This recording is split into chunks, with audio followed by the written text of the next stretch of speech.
Hi, everyone. Welcome to the Wellness Files.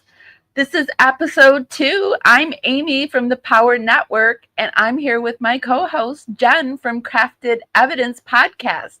Today, we're talking about something really close to our hearts: how podcasting can be a powerful tool for healing trauma.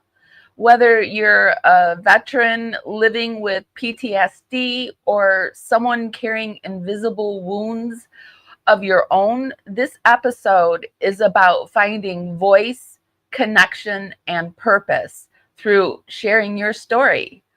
We're honored to be joined with us, Amber, from a host from Into the Weeds podcast and contributor to Military Broadcasting Radio. Amber is a veteran, a trauma survivor, and a passionate advocate for using podcasting as a way to cope, to process, and to help others feel seen and heard. This conversation is full of wisdom, tools, and real talk because healing doesn't have to be quiet and you don't have to go it alone. So let's get into it. We're going to roll some credits while we wait for the rest of the wellness crew to pop in. Special shout out to our replay crew. We love you. Cavalier's drumming his old guitar again. Words rolling out into our fire. If heaven had wings, I would steal them and fly away with you for a while. Hearing the essence of gratitude, your dreamy little smile on my lips. I miss my cue, but baby, I had you. Miss my cue, but I had you for that day. Here in the essence of gratitude, I get to be back here on another Wellness Files. And it's Friday. It's my most favorite day of the week. What's your most favorite day of the week? Tell me.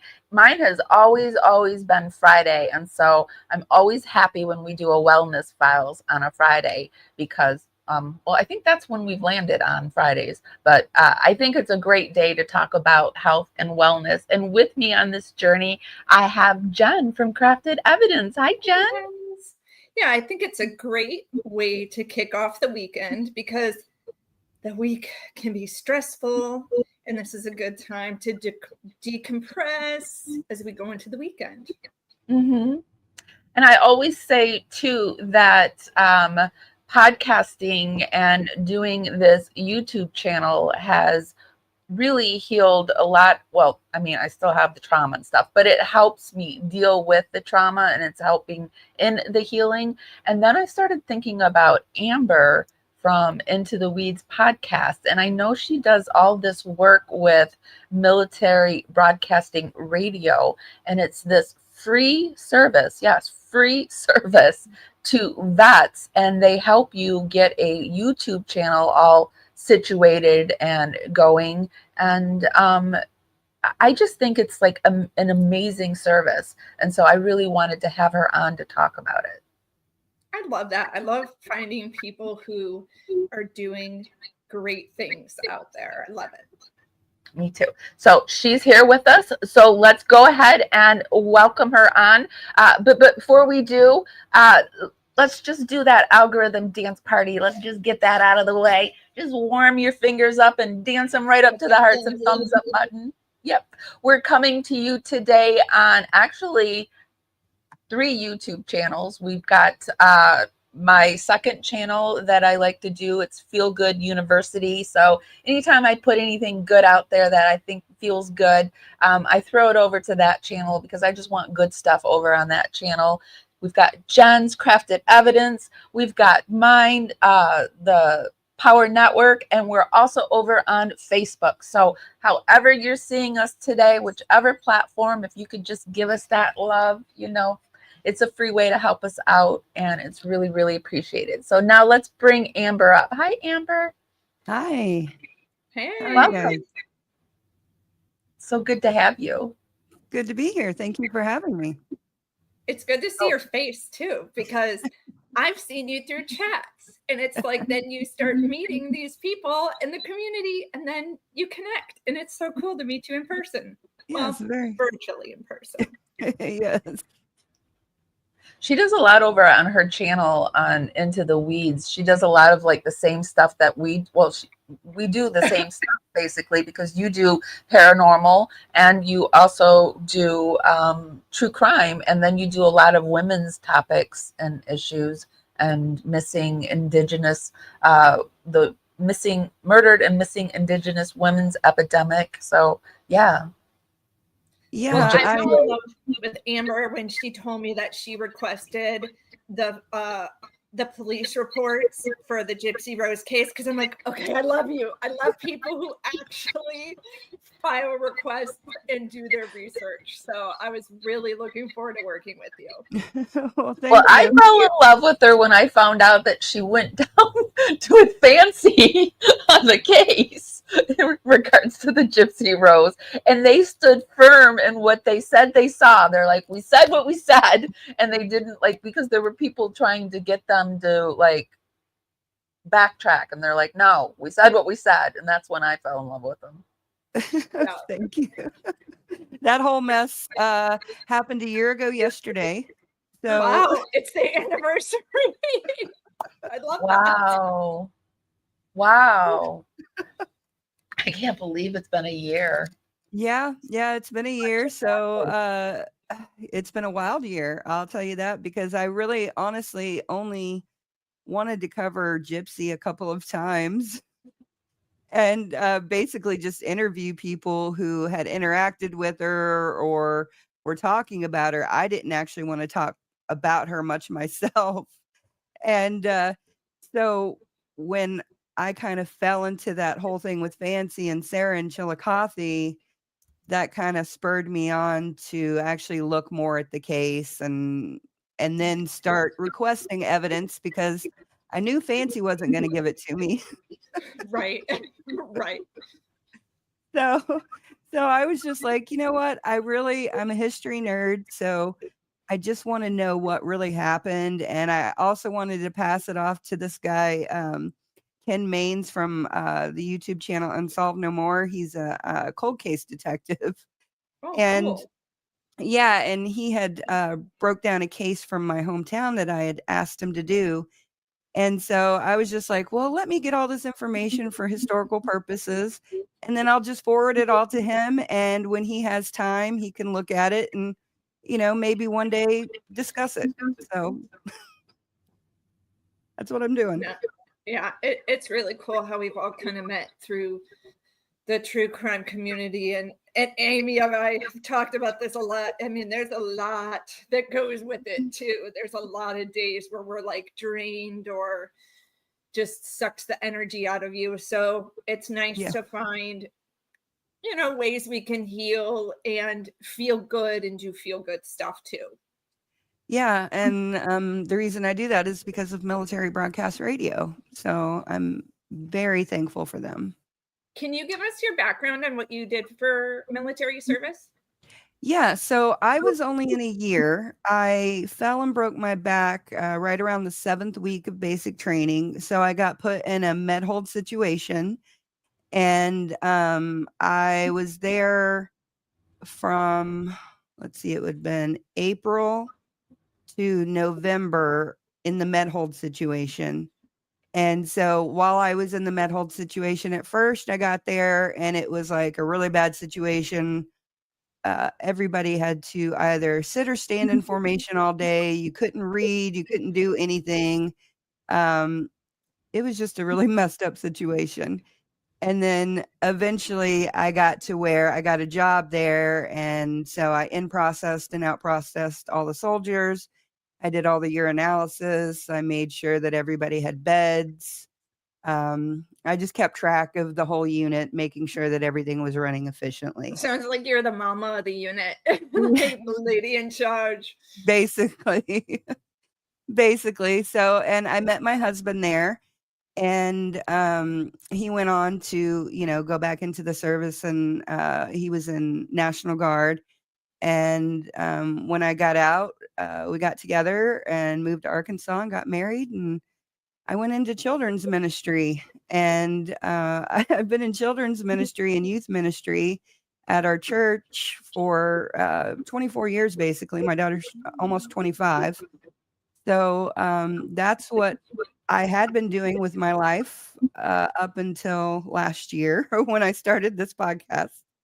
But I did when I got hurt in the military, it caused a lot of problems. I have chronic pain syndrome, fibromyalgia, PTSD, all kinds of awesome health issues. So You're speaking to the choir. yeah. So, and I suffered from severe debilitating migraines, and I actually spent 6.5 years in bed with migraines. It was about 26 days out of the month I was bed bound, not able to keep anything down, just a very sick individual. And I had 2 heart surgeries in that 6.5 years, and a hysterectomy. And so it was just wild for me. So when we moved to Missouri, I started getting out of the funk of the whole situation I was in Florida. And I just happened to pay attention to the veterans newsletter that goes out every month. And I've been a veteran for now 26 years. It was the very first time I ever paid attention to that newsletter.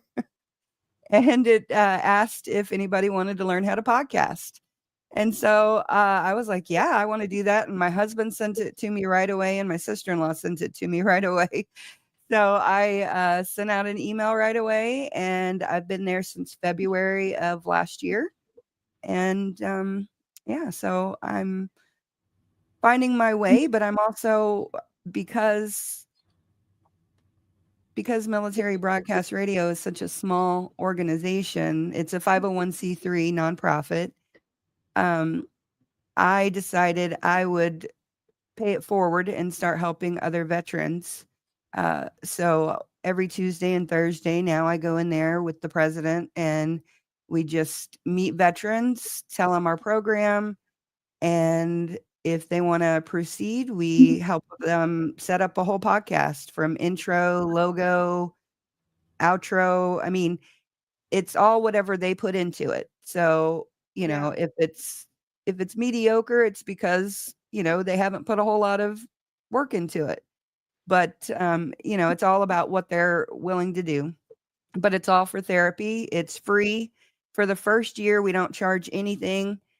After a year, we ask that you just pay $100 for the StreamYard fee. So, and that's completely reasonable. Yeah. Right, because StreamYard's expensive. Yeah. Yeah. So, yeah, that's what we do. Oh, thank you, Moira. That was really sweet of you. So when you got involved, did they help you put your channel together, or how did that work? So because I came in at a time where they had literally thousands and thousands of emails and people flooding them with responses to learn how to podcast, there wasn't a whole lot of help for me. So my husband and my son helped me in the beginning. And then, as I started getting more comfortable, I decided, well, if I didn't know what I was doing, then I need to, make sure that the other people who are coming in here know what they're doing. And so then Joel and I, created this way in which we just go in there twice a week and teach them whatever they want to learn. Yeah, there's so much to learn. Yeah, I couldn't find where that I know this can't be the right channel that you guys are doing. I couldn't find it. MB Radio. Put in MB Radio. Is it on your MB radio? Yeah, MB Radio. We had some issues with our Facebook and our YouTube channel. I think we got a strike or something like that. And so we revamped everything. And so this is what it used to look like. And the new one is MB Radio. Yeah. This one? Yep, the duck. Okay. That's our mascot. Welcome to Military Broadcast Radio. We're right. Because I couldn't find it. And like, yeah. I'm sorry. What did you say? They offered that to you as well. I always hear these horror stories about people leave the service and then they're kind of left abandoned. And I'd love to hear that, you got a newsletter, even if it was like, hey, we're knitting. If you want to learn how to knit, you know what I mean? It's like, then you can come together as a community and you have this past in common, but yet you're moving forward with a different project. Yeah, I was shocked to realize that there's this whole community out there of veterans, charities, and foundations until I got with MBR. I had no idea. For 25 years, I had just been left out in the wind, not knowing about any of these resources, struggling to get my disability because when I was released from the military, I got a 10% disability rating with a broken back in 3 places and a messed up neck. And so for 26 years, I just finally, within the last couple of months, got 100% disability from the VA. But it took that long, and they really kind of keep you frustrated so you don't keep going. Yeah. I worked in local media here in Atlanta, and the VA hospital here is huge. And I'm telling you, just some of the horror stories I've heard from people being able to simply get medical care for chronic conditions, like some of the things Amy and I have, the MS, the fibromyalgia. Those are specialists that you need. And there's always a waiting list. And it always would anger me when people would call and say, I'm waiting to get into a specialist, because they couldn't really just go to a regular hospital because they were covered under the VA. And it hurt my heart to know that that's the way we are treating people who have served our country and put their life on the line. Yeah, it's gotten a lot better now. Good. We intentionally moved to Florida from Arkansas because of the VA system in Florida. And it was really good in the beginning there. But then you had a huge influx of soldiers coming back. And then the care kind of got a little iffy. And they started just basically sending you from one specialist to the next, never giving you a diagnosis or never really trying to help you, just saying that it wasn't their area and they didn't know what to do for you. And I've heard many, many people say this before. So it wasn't just me, but I remember going to appointment after appointment and the doctors just looking at me and being like, why did they send you here? Oh, and I'm like, why are you here with me? I don't know. I was just sent here and right. I have looked like an idiot so many times in front of doctors because I'm just like, I don't know. They sent me here. I'm here. Tell me why I'm here. That's a whole other thing, getting the PTSD from the whole medical system, the trauma that a lot of people, chronically sick people. But the post-traumatic stress here, you can tell in the Vietnam War, it was at 30%. The Gulf War, it went down to 10%, went up to 20% for the Operation Iraq, and then the war in Afghanistan, 11%. And some of the things, how did you know that you had some post-traumatic stress? And has this helped heal your trauma doing the podcasting? Yeah, so the first time I realized that something was different about me was when I got out of the Army and I was driving. I was I was sitting at a stoplight in my car, and all of a sudden, everything around me just started moving. And I started freaking out because I thought that the car was moving. And so I just kept like pushing my foot down on the brake. And I knew that I had my foot on the brake, but everything around me was telling me that I didn't. And so I was like super confused. So I pulled over and I was just like having a severe panic attack. But at that time, I didn't know what it was because I had never really experienced anything like that except for when I was very young. And so, yeah, it just kind of freaked me out. And so I told my husband, I was like, well, at that time, he wasn't my husband, but he was my boyfriend. And I was like, something is wrong with me.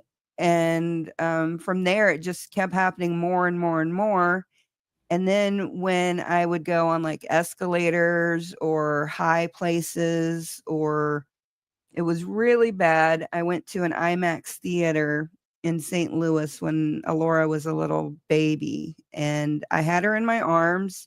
I was walking up the stairs and we went in to go sit in the stadium seating. And all of a sudden, everything within me said, "You're going to jump.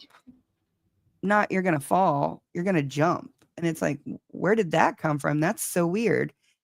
And so I had to pass Alora off to my husband. And I was like, I don't know what's going on, but I'm like literally freaking out thinking I'm going to jump or I'm going to make myself jump, even though I know I don't want to jump.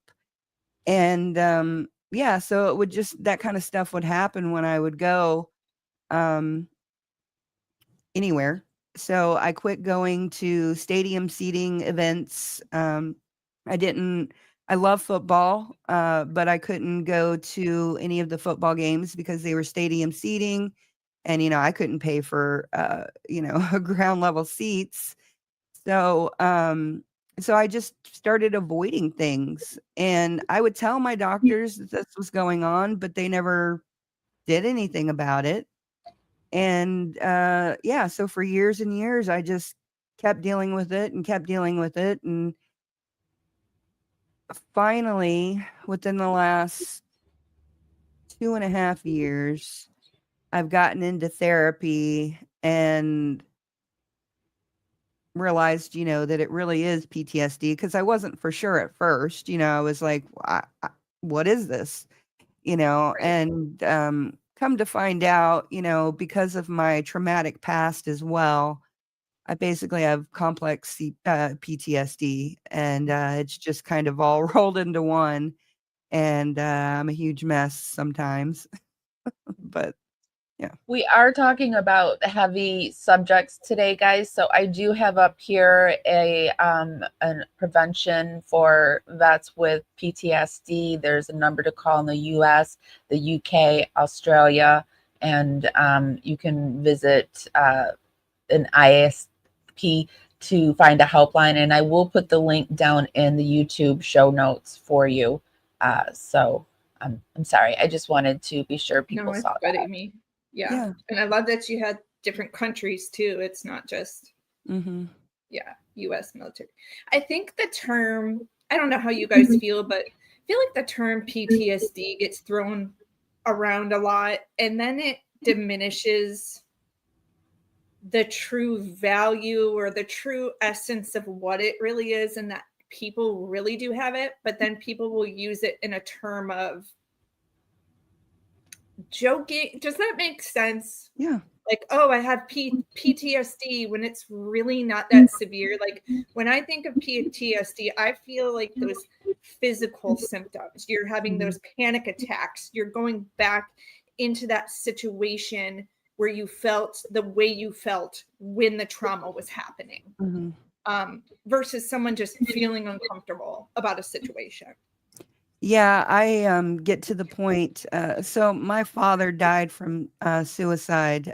He was a veteran, and he actually called the suicide line, and they created an appointment for him, but that was it. They didn't tell him to go into the ER or anything. I'm so sorry. Yeah. So he committed suicide in our home, and my child found him. And so I remember one day I was sitting in class because I was going to school full time and I was homeschooling my kids and doing all kinds of stuff. And so I was sitting in it just happened to be my psychology class. And the teacher was talking about a tornado that had happened on the campus years and years before. But when she started talking about the devastation and the stuff that they saw, I immediately my whole world just started spinning.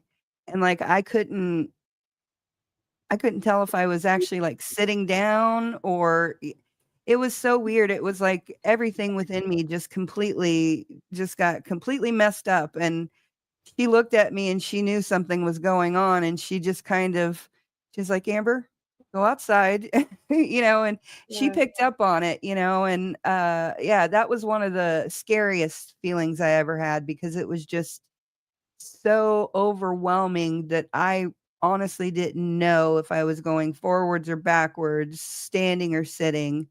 It was very scary. I think that's one of the true signs of whether if what you're experiencing is true trauma or just something upsetting. It's when it affects you in a way that you normally wouldn't react and you don't know why you're reacting that way. And it goes to when people say, like, I notice in true crime cases, they're like, well, why would somebody act like that? Nobody would act like that. And like, you're like, you don't know how you would react in the face of trauma until you really face it. And you unpack all your trauma that you got with you, and your trauma is going to interact with the trauma that's happening. And it can make you do wild, weird stuff. And depending on how much trauma you've had, like I've had trauma after trauma, like my whole life. And so I've kind of just been able to roll with things. So if I were presented with something very scary or a weird situation, I may react completely differently than a normal person because they'll probably just laugh at you or be like, really? Because I honestly have been through so much. It's like, oh, really? That's just one more thing, Yeah. No, I get exactly what you're saying, Amber. Like sometimes I'm scared to even share my health journey because it sounds fake. Like it is so much, that I'm scared people are gonna be like, you're full of shit. And I'm like, no, this really happened. Yeah. Like here's the medical documents. Yes. No, honestly, my life has been such a weird ride that honestly a lot of people don't know how to take me, because if they really know what I've gone through or just even ask me a few questions, they're like, is this real? Am I being punked? Yeah. So, well, I think that's a Gen X thing too. We make fun of our trauma because we were kind of told not to do anything but laugh. Like couldn't really show any emotion, and even laughter wasn't sometimes okay. But we've learned to, make fun of our trauma. Yeah, I mean, the first traumatic event that I can really remember where like the feeling of PTSD I was 7 years old, and I was out in my grandma's backyard and we were celebrating her birthday, and my aunt started talking about this friend of ours that got arrested. And he was a college student. He was only like 21, somewhere around there. And I was 7. And I asked them, I said, well, why did he get arrested? And they said, well, he got arrested because they think he killed this little girl. And I said, well, why do they think he did that? And they said, well, because her footprints were on his windshield. And I remember, I can feel it now. I remember shaking so hard because I knew that those footprints were mine, because I used to play hide and go seek in his car and on his car. And so I thought I was going to prison with him Oh, Wow. for murder. And Oh. turns out he didn't do the crime. He was the one who found her. And so they thought that, he had committed the crime. Right. So at 7 years old, I just remember having that feeling. And since then, just incident after incident of weird things, happen to me. And so I'm But just, nobody thought to stop and like maybe not say that around a 7-year-old, or maybe explain to, like, back then we were in adult conversations we that were. in watching adult. My grandma used to take me to adult movies, like not like Yeah. but rated R movies. I No, I saw know what you mean. Yeah. the Like I Force watched movies. Married with Children. I watched Melrose Place, 90210, like in 5th grade. I mean, I love you, Mom. I love those shows, but definitely my kids are not watching that kind of stuff. I loved Howard the Duck when I was a kid. Howard the Duck was my favorite movie. And it was all like adult and innuendos and Yes, everything it that they was, put yeah. for us. I was watching the Pee-wee's Playhouse Oh, yeah. movie as himself, and he was like he said, yes, I was putting adult stuff in children's things, and if the kids were smart enough to know, then it was time for the parents to have those adult conversations with them, and then if they weren't, then shroom, and that's Yeah. how it was. Yeah, Well, that we were guy got a also better rap. talking Children's about, television. That was children's television. Yeah. like, I now love that you. I'm a millennial, and I feel like Amy and I were talking. We were playing a clip of Jim Carrey in 1997, and I was like, how the hell did people get so sensitive? And I blamed my generation. It's Mhm. because my generation now Bad. is having kids, and but I don't know where we got to be so soft, if that It's- makes sense. Like, I think it's because we tried to overprotect our children and made things more sensational than they should have been. And maybe we should have just ignored some things and the kids wouldn't have caught on or whatever. oh, I gotta I go just, my battery. Hold on. yeah, I just see that parents, like, for instance, myself, I tried to safeguard my kids against all the things I experienced. And in turn, I made them, not as self-sufficient as I would like for them to be. I'm not saying they're lazy or can't take care of themselves. I'm just saying, I was at 8 years old further along than my children were, at like 15. Yeah, They- it's crazy. Yes. I've noticed, like, for Like, us, you driving mean was like everything. We independent. were really into getting our driver's license at 16, and I've noticed that Yeah. that's just not a big thing anymore. And it was like freedom. No. And it's just a big They're difference. And scared to drive now. They are really Yeah. scared to drive. And I'm like, what made you so scared to drive? Like, that's where you got your independence to go do what you're going to go do. And it was not good stuff.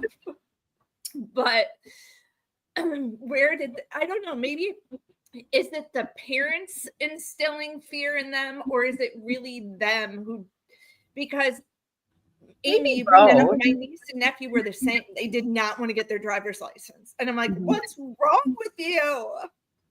Maybe it's a little bit of both, because the world is a lot scarier.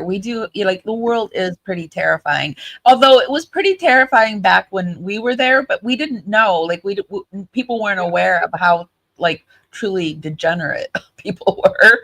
And Yeah. so they were, because of the internet, they were not having the internet, they were able to operate undercover. And now we all kind of know. Well, we should know. If you don't know, there's a lot of crazy out there. And so it is scary. It is a lot scarier. The world's bigger now than it was when we were kids. When we were kids, it was our block, our school, our county, our town, our county, our state.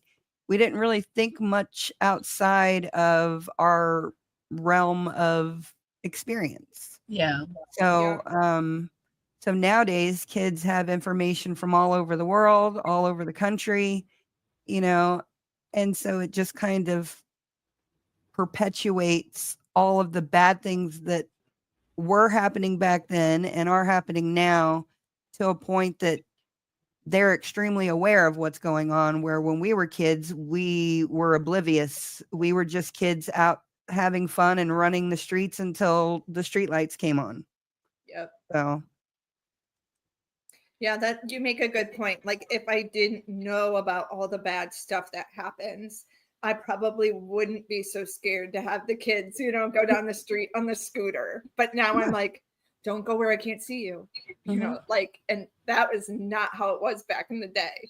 Because now we know what can happen. Back Yeah. then, we may have knew it could happen, but we didn't really hear about it happening except for sensationally on the news every once in a while.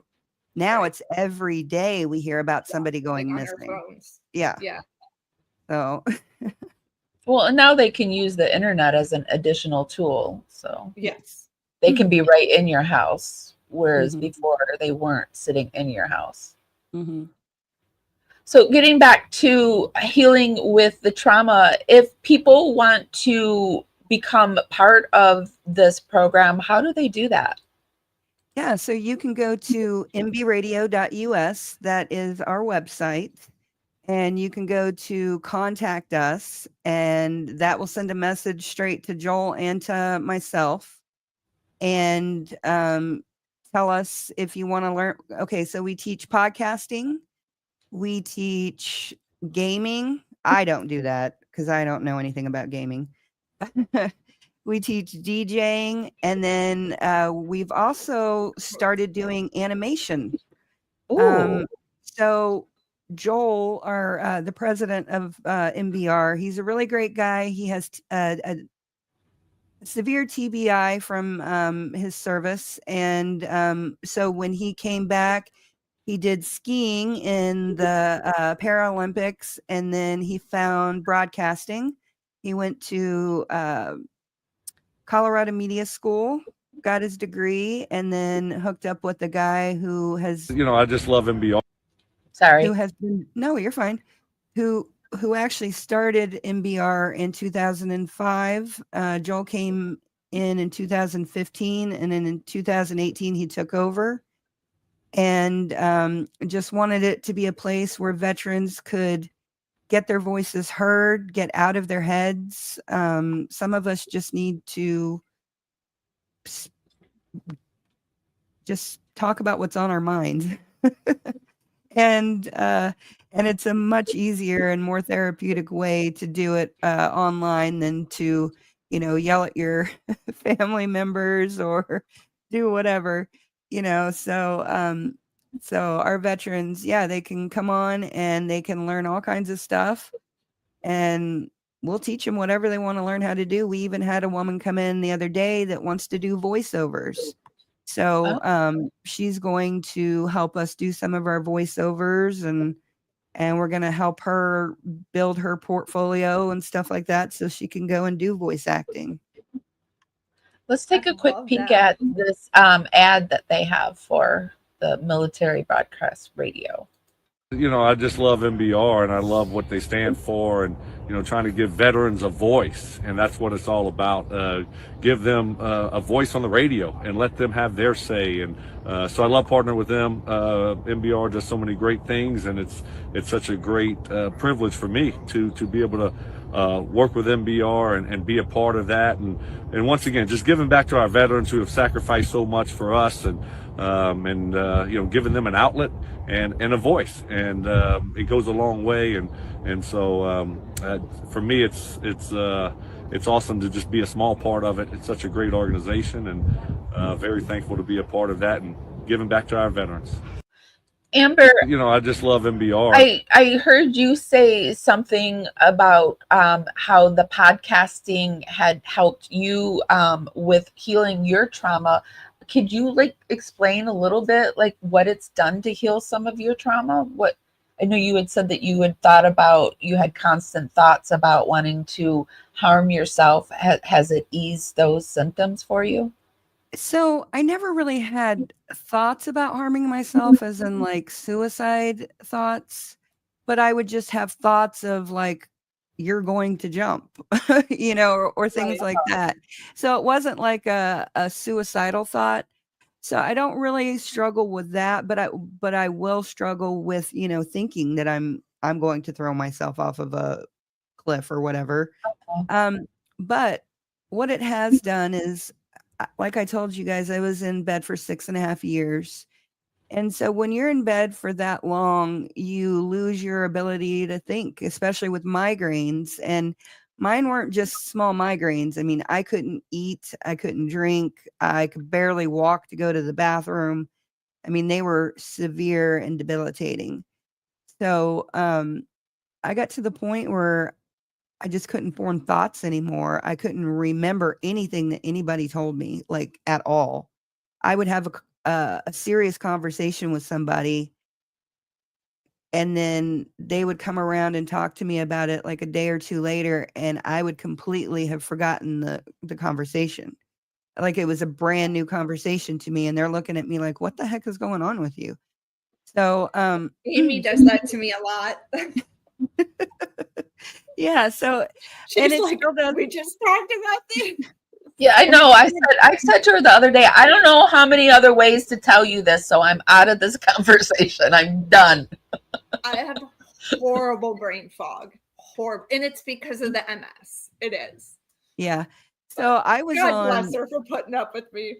So it was like I told her, and I mean, I'm pretty good because I forget stuff too, but I mean it was like the 5th time, and I'm someone who has a hard time repeating myself. I hate having to repeat myself. So I'm sorry, go ahead. Yeah, But yeah. migraines will do that to you, don't you think? They'll make you forget conversations. They just will yeah. do something. Yeah, I completely just checked out basically. And so what happened is while I was suffering from that, my daughter had sent me a Stephanie Harlow video on her historical series about Joseph Mengele. And so she knew I loved history, and so I was like, "Oh, okay, well I can listen to this." And so I popped that in and listened to it, and she just happened to do true crime, and I hadn't really been in true crime at all. I hadn't really watched it, and I was living in Florida, and so I was like, "Okay." So I started watching it, and I was like, "Holy cow." I'm thinking, good thing I didn't watch this when my kids were actually really little. Otherwise, I would have really freaked out. But yeah, so I started consuming true crime content through that, and I started consuming Meghan Markle content, and because I'm a history nerd, and so I wanted to know what was actually going on in that situation and make my own opinion. And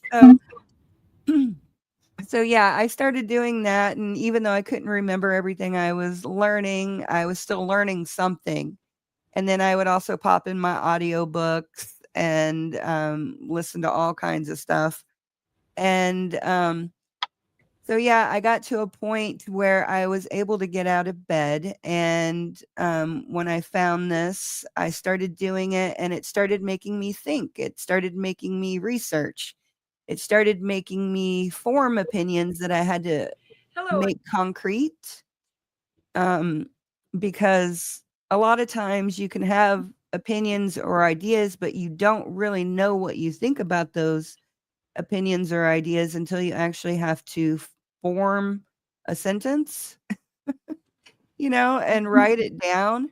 And so I'm getting back to all that because I used to love writing papers in school and doing schoolwork. I would be a perpetual student if I could. And so yeah, this is getting me back into learning again and thinking again and speaking again, because I was very afraid of speaking for a long time. I thought that I would trip over my words and wouldn't be able to get anything out of my mouth because that's how my head was going too.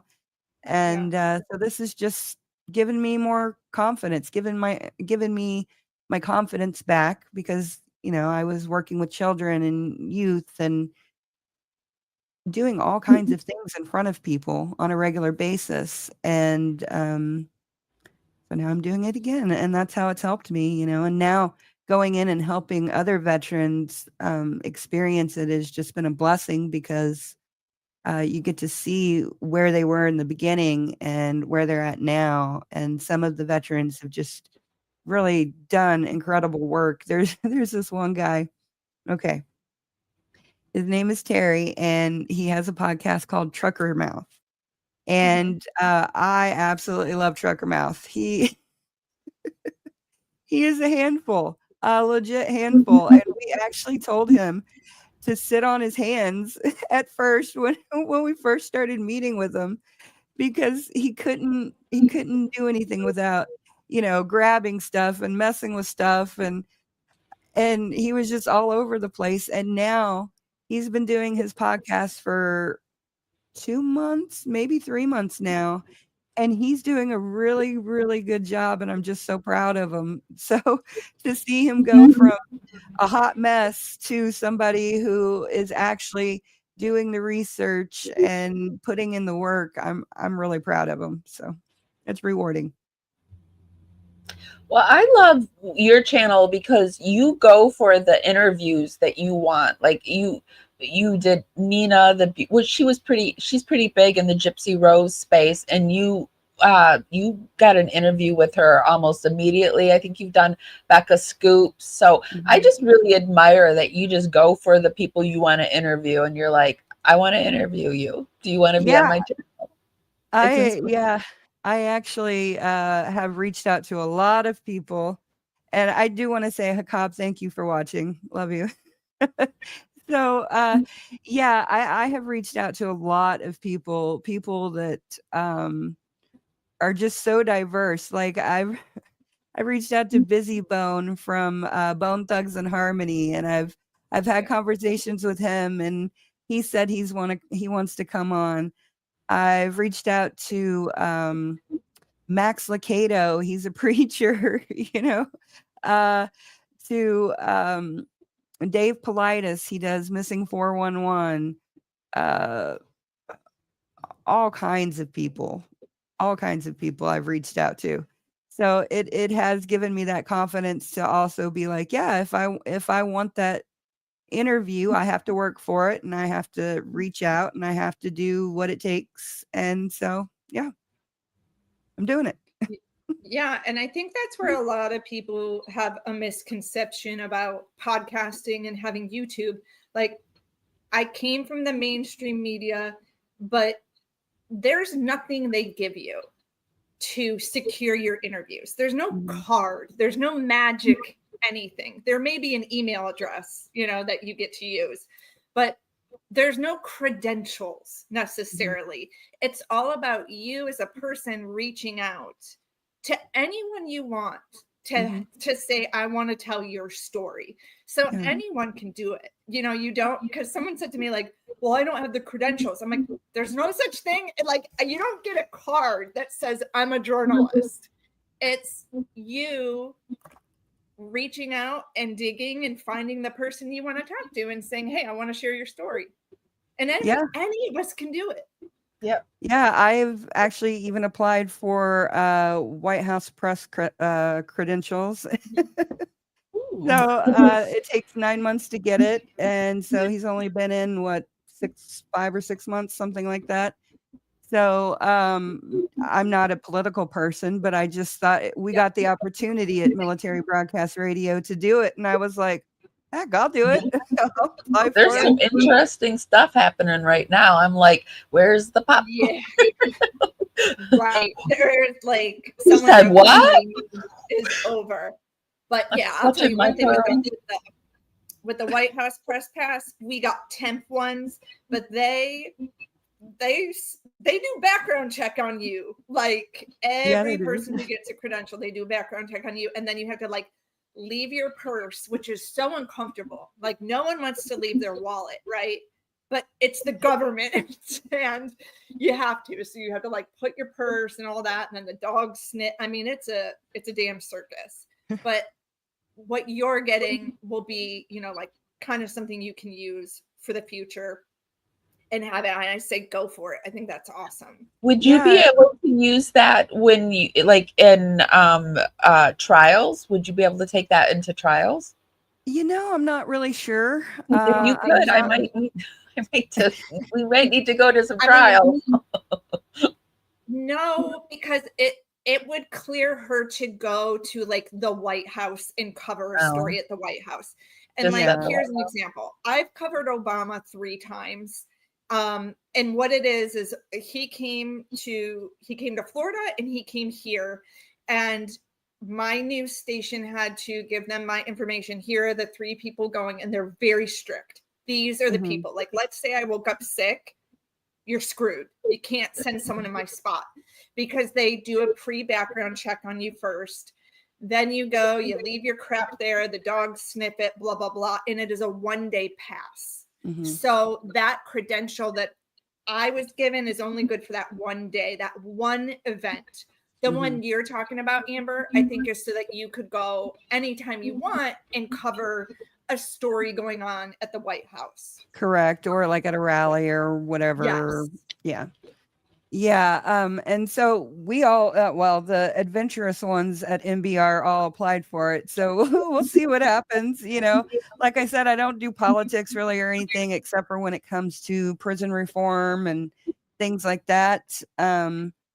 But because politics is wild, and it's even more wild than the true crime. So I used to actually follow all that stuff, and I just got so fed up. I was like, my kids want to talk to me about politics. So I'm like, I don't even want to hear about it.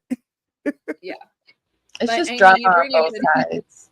an interesting point. Like right now, I looked at my phone yesterday. I don't even want to go down the rabbit hole, but like I saw Elon text about Trump being in the Epstein files, and I'm Yes, like, I was like, I had to double take, because I'm like, no way. Like, is this a prank? Is this a joke? I know. And like, but no. that's I'm like, kind it's of getting stuff. good. It's getting good. And Now, what is Trump gonna do? Because Trump is not one to be messed with. Like, he is messing with Elon is messing with, I would say, arguably, he is the most powerful, good or bad. Trump is the most powerful man in the world. I would say he is the most powerful man in the world. And what is he doing? I'm like, what's gonna happen? Getting in bed with him in the first place. And you guys, when I say getting in bed, that dude was at their house like every day for months. He was at Thanksgiving, he's at Christmas. It's like, y'all are getting way too close, and now look what happens. I can't wait. I'm like a mile away. I've decided that if it's gonna happen and it's happening, there's nothing we can do. I think it's funny. I've turned it into like, it's very like, ooh, because if not, I'm gonna be sitting crying, you know? So it's very interesting. What's gonna happen? I'm a little scared too, to be honest.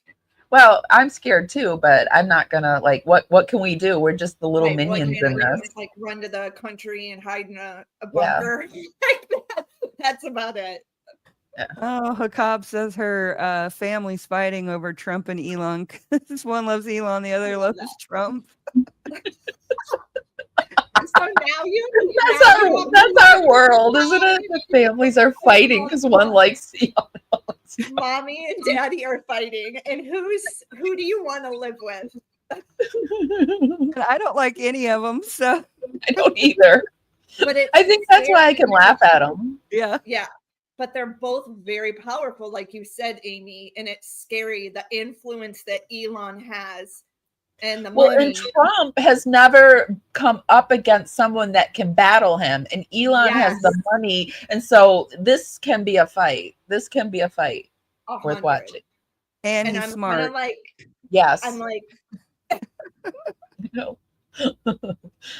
So what's coming up, and I know you just had you're working on more FOIA, because you did the first FOIAs in the Gypsy Rose case, and now you're working on more. What else are you doing? Yeah, so hold on. So I did gather all those FOIAs. There was like, I think officially 6. There's another one that's out there that I'm supposed to have access to, but they haven't given it to me. So I'm waiting for that. And then, I just basically what I did was I just asked Greene County since October of last year, asking them for all the different requests, doing all the different requests. I don't know how many I've actually done, but I think I've gotten around 7 of them back, or 6, somewhere around there. But so after going back and forth with Kendra, the records supervisor over there, she realized I wanted everything. I was like, I want I'm laughing everything. because I know how they operate, Amber. Like, they take their sweet ass time if they want to. Yeah. And so I was just like, I just kept putting different things in, and and finally I was like, I want everything. And she's like, okay, well, I can do this. And I said, or she said, I can give you Nicholas's file. And I said, well, I don't want anything that's already duplicate that I've already paid for, because I've Right. already paid around $600 myself that I still haven't recouped yet. And so now I have that big pot of money sitting there for the next FOIAs, but I haven't actually recouped any of that money yet. So yeah, she said, no, this is all going to be brand new information, nothing that you have. So That's I was kind like, of her okay. to tell you that too. Yeah, because I point blank asked, because I was like, I'm not going to pay for a bunch of stuff I already have. So yeah, so I'm And that's getting. how the county makes money too. Yeah. And in the past, I would request a million things because the station was paying for it. But now I'm a solo person, and you have to weigh what, and Amy's got the cash apps up there. Well, that's one of the reasons. I don't want people to think we're like, send me money. It's going towards the work you're putting in. Mm-hmm. People don't know it costs money for those reports. Yeah, and I don't really make videos on Gypsy. I will have a live stream occasionally talking about the FOIAs or something, but I'm not like actively making videos on a regular basis about her. So I was like, for a long time, I wouldn't even collect any money because people were asking me, and That's kind. yeah, I just wouldn't do it, and because I felt icky about it. And so then, some things transpired, and I was like, oh, well, I need to put my watermarks on it, and I will ask for money going forward. So that's what I've done. And we have raised, now we've raised, let's see. When it comes into PayPal, I switch everything over to Cashapp so that I can control it in one account. So in Cashapp now we have $2,245 collected for the next round, and it will be $1,888 or something like that, just for what they've told me about at the moment. But she said they're collecting evidence. And I asked her if she wanted to pay me the other day, and she said, no, just wait until we're done. So she just wanted to give me a bill to let me know what it's going to cost. So, yeah. Yeah, it's expensive work. Mm-hmm. Do you have on your page, because I keep clicking on this one thing and it's freezing my screen up, this the one that says that you have collected the 1,109, but do you have, is it just they're sending it to your Cash App? Is that where, but do you have a space where they can go, or how do they donate? My Cash App is in my description, I believe, and then it's also in a community post, and my PayPal's in that community post as well.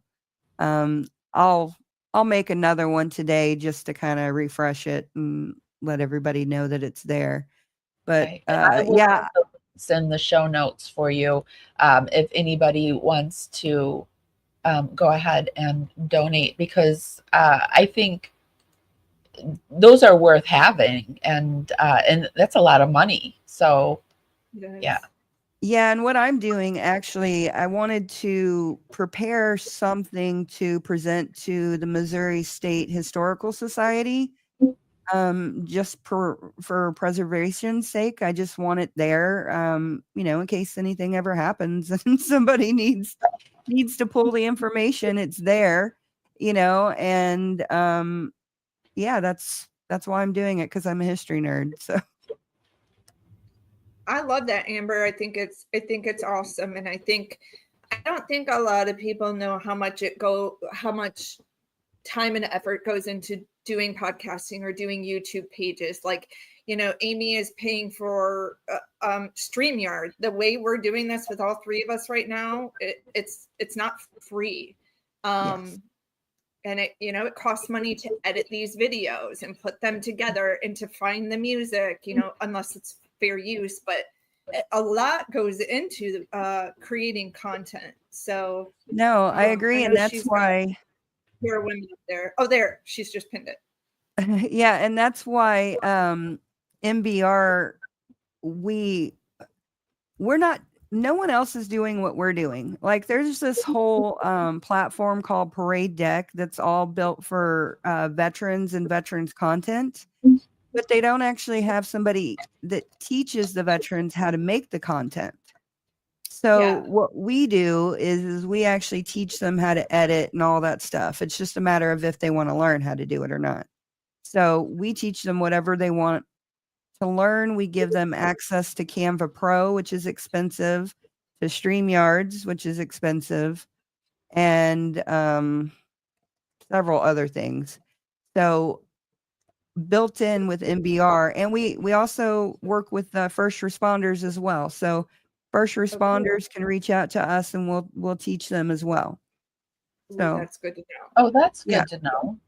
Yeah, and I love that they can talk about whatever they want. It doesn't have to be, their military experience. Like you said, it's this truck driver guy can tell us crazy jokes or like some crazy stories from being on the road. I love that. Yeah, and most of the people that do their podcast on MBR focus on veterans issues, but because I was only in the military for a year, I don't feel comfortable talking about veterans issues all the time. So I just decided I was going to talk to interesting people and talk about things I'm interested in.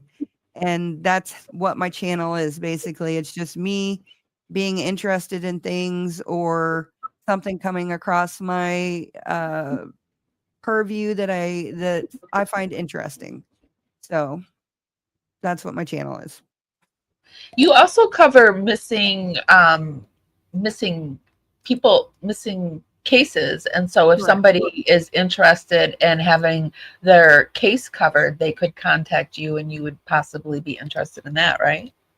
Yes, we did cover the Aubrey Wu case, which was a wild case. It ended up that she was on TikTok the whole time, and it's a wild ride. And then let's see, the other missing person. You've done Emily Pike. Well, yeah, she was missing still. I think she was still missing at the time, but now she's been. But my channel, my channel also, like the Cash Road killings, that is from my hometown. It's a serial killer from my hometown, and one of the victims went to high school with me. Her name was Mandy Raitt, and so I tried to bring awareness to that. And then as I was telling you earlier, the little girl that was killed when I was 7 years old, her name was Athena Hogan. And to this day, it's still a cold case because the guy who was finally arrested was acquitted.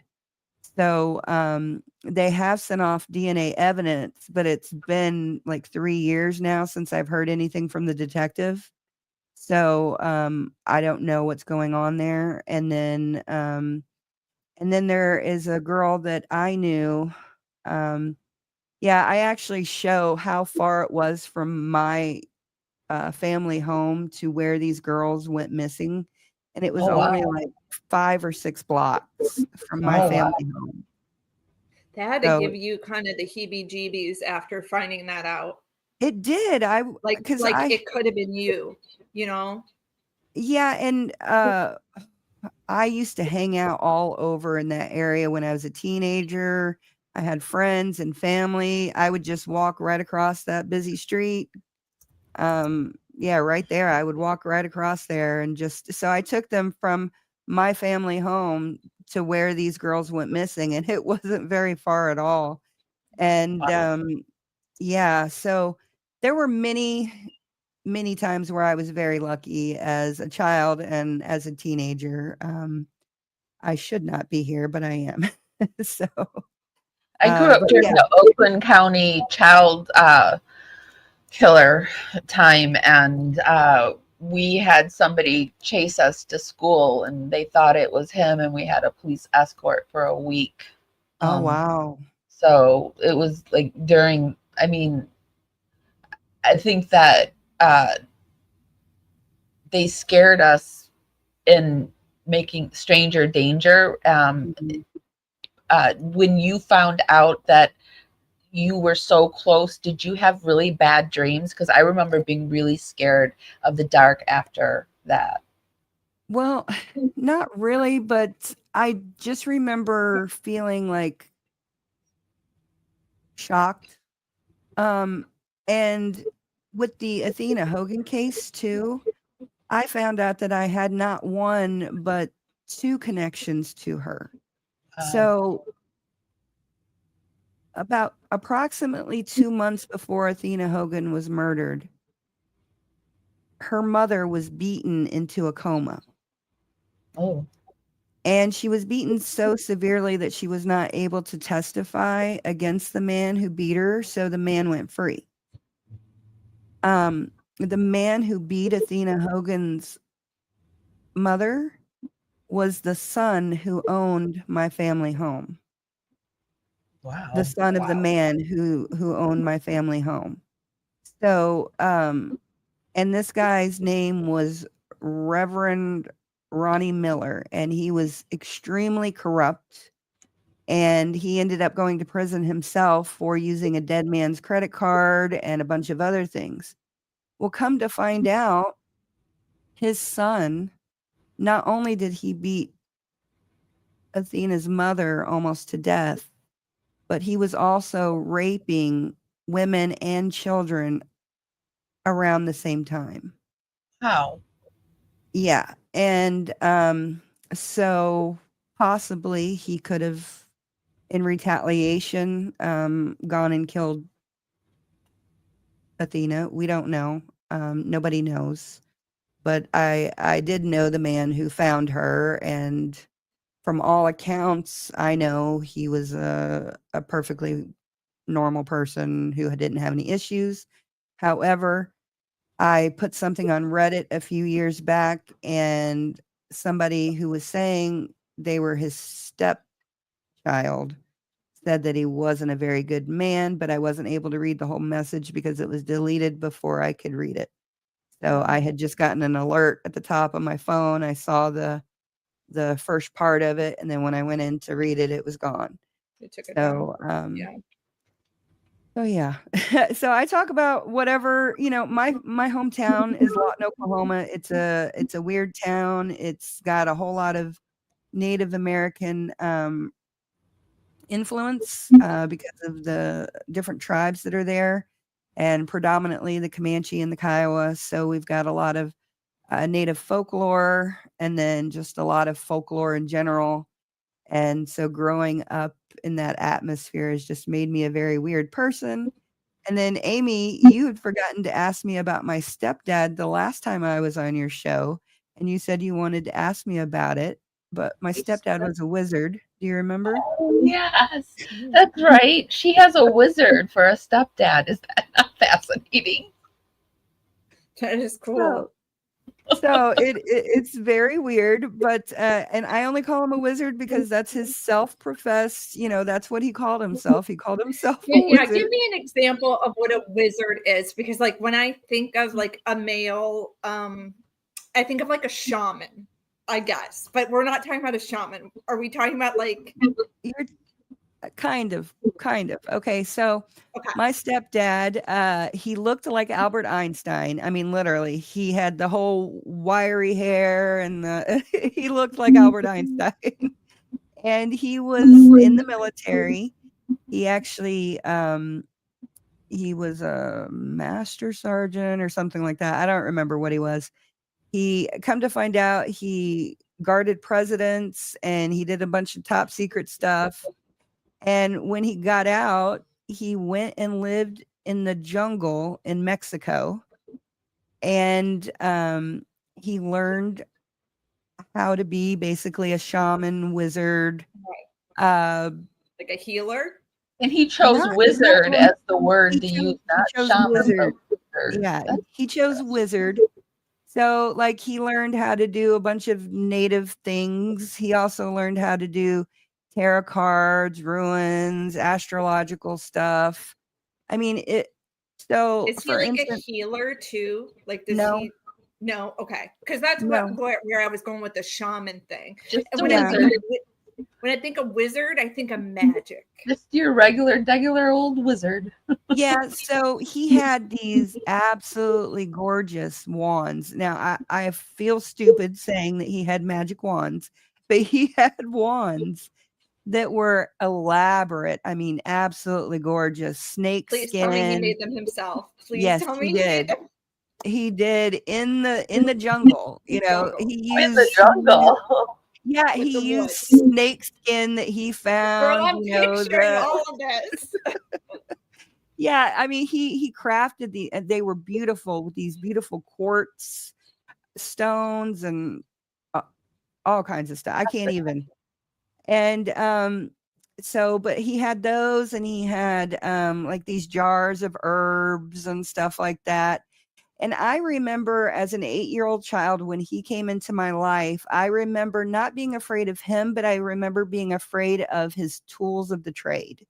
Yeah. And I remember feeling the malevolence actually rolling off of it. It was like this heavy feeling that you could feel permeating out of the area where that stuff was located. And so for a long time, I would actually ask my grandma or my aunt to come pick me and my brother up, and we would go stay the night at their house for a few days, you know, because I was so scared. Well, eventually it got to the point after, you know, waking up numerous times or coming home from school numerous times, and there would be all these like Korean ladies around this big table that we had, and they would all be getting their tarot cards read or their astrological charts done. And I'd wake up in the morning and I'd just see all these women, and I'm like, oh my gosh. So they would a regular day. So they would talk to me and they'd be like, oh, Craig knows everything, you know, and they would just tell me all these stories about how he knew everything. And so as I became a teenager, I asked him if he would teach me how to do it or if he would read my cards. And so he was not a religious person at all. But what he told me is no, I'm not going to do your cards because I don't do family members' cards that I love because evil spirits attach to them when I do. And as a 16-year-old, I was like, you're a jerk. You're not, you just don't want to do my cards. So I never really thought about it after that. And then I dabbled in it myself for a little while. We realized it is real. And a lot of times when you ask for things, that happens, but it usually happens in a really bad way. And so we stopped messing with all that stuff. And it sounds like he wanted to protect you genuinely. He didn't want to read you. Yeah. Is he still with you? No, he passed away in 2002, I believe. Yeah. So. Well, speaking of the Native American stuff, I wanted to tell everybody that this Monday I will be teaming up with Amber Into the Weeds podcast, and Lisa from The Search will also be joining us. We're going to be talking about a missing Indigenous woman. We will be focusing on Shannon here is missing. I've been speaking with her family. She is Native American. And I've been speaking with her family, getting her information. We're going to try to get the word out about her missing. It's going to be a show about addiction and the lack of police intervention. They just now got a feather report filed. The police didn't want to file a report for them, and I thought we could also update on the Emily Pike and any cases that you want to update on. So you guys, this will be this Monday at 8 o'clock. Did we say 8 o'clock? I think we said 8 o'clock. I can't 8 o'clock. remember. Yeah, but Just check the show notes to see. Yeah. Be in the show notes. But do Yeah. you have anything else coming up, Amber, that you want to mention? Tonight I am doing an interview with Army Air Force brat from TikTok. That will air Saturday night at 7 p.m. Eastern. And we're also looking into the case of Teron Evans Jr. We did one episode. We did an interview with his mother, and it's just a weird story. It's kind of tied to the Garrett Phillips case, if you guys know about that. So it was a little boy who got killed, and a black man was charged with the murder, but then he was acquitted. And then this woman who was in charge of Black Lives Matter in that town was trying to get justice for Garrett Phillips and trying to hold the police accountable for arresting a black man for the crime. And in the process, her son started dating a woman who ended up being a police drug informant. And he died supposedly from a suicide, but all evidence points that it was something different, because he supposedly took over 60 Wellbutrin pills, but there was no pills and no pill residue found in his stomach or in his esophagus or anything. Wow. There was no throw up. There was no throw up. Wow. And there was petechial hemorrhage, you know what I'm talking about, in the eyes. And so that would usually suggest suffocation. So I had his mom, Jennifer Backstrom, on, and we talked about it. And I have a friend who is a coroner, and he and his friend are going to be looking at the autopsy for me just to see, what he thinks. So, Wow. So I've been trying to get Nick Hillary on. I want to interview him because he's the man who was accused of killing Garrett Phillips. And because this mother is adamant that her activism for him led to her son's death, I would really like to speak to him. And I reached out to the detective who is mixed up in this case, who is also a potential suspect in the Garrett Phillips case, but he no longer works for the sheriff's office, and I don't have any of his social media. So, I'm just trying to figure that case out, and where that leads me, I don't know.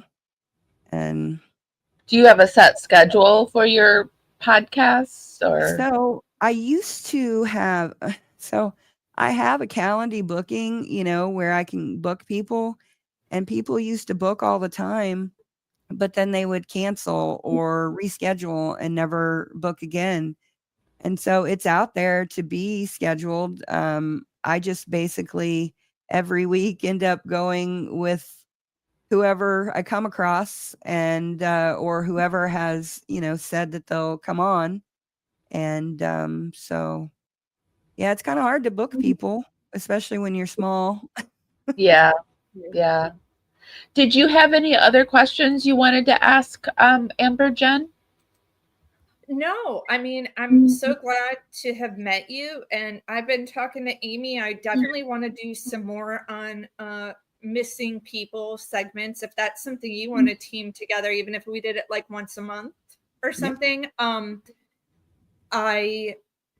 It's been 23 years since Elizabeth Smart went missing. Luckily, she was located, but I reached out to her for an interview to see if we can talk about some of what she's doing. She started a self-defense course, and I just think, it'd be great to kind of get something out there where maybe we do a podcast talking about what you can do if you find yourself in these situations.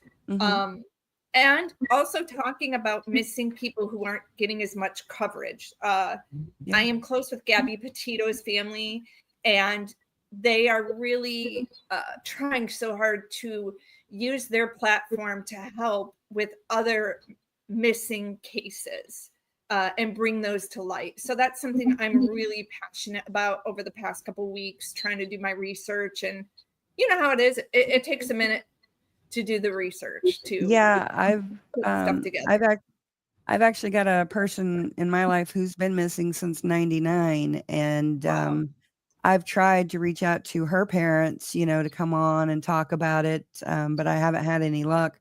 Her name is Michelle Crawford, and she went missing from Lawton, Oklahoma in 1999, and she was a really sweet girl. I went to high school with her, and I knew her in elementary school, better in elementary school. And I've been trying to bring light to that case for a long time. So I would love if you pass on any information. Yeah. Yeah. Well, let's get together and we can see what we can do about that. Amber, did you have anything else you wanted to share? Thank you so much for being here with us. Well, I thank you for inviting me, and I'm honored to work with the people that I work with. It's all volunteer. I just sit here every Tuesday and Thursday and talk to them like I'm talking to you right now, except for it's not recorded or live streamed. And we just go through life and learn how to podcast along the way. And so if you're a veteran or a first responder or a former first responder, please reach out to us, and we will help you get involved either in podcasting, gaming, DJing, or now animation. And just reach out to us, and we would love to get to know you and help you. Okay. Thank you, Amber. And I will be sure to put everything down in the YouTube show notes. And thanks for being here. Thank you. Bye, guys. Amber, thank you so much for your service. Have a blessed day. Thank you. Bye, Amber. Okay. All right. I didn't expect her to leave. Usually I like to say, I like to do a little talk before we leave about what we just digested. But okay, guys, thank you for being here. Be sure to give this live a thumbs up. Helps us go out into the algorithm. I will put the links for everything down in the YouTube show notes over on the Power Networks channel. Hi to everybody. We were coming to you on YouTube and Facebook today, so be sure to show us love on the platform that you are watching us on. And yeah, if nobody's told you this today, and even if they have, I'm still going to tell you this. Thank you, and I love you guys so, so much, and I'll see you next time. Bye, guys. I miss my cue, baby, I had you. Miss my cue, but I had you for that day. Here in the blue, I'm falling deep. Be sure to give this live a thumbs up. Helps me go out into the algorithm party out there. Bring more people back to the party. It's just a free way to help me.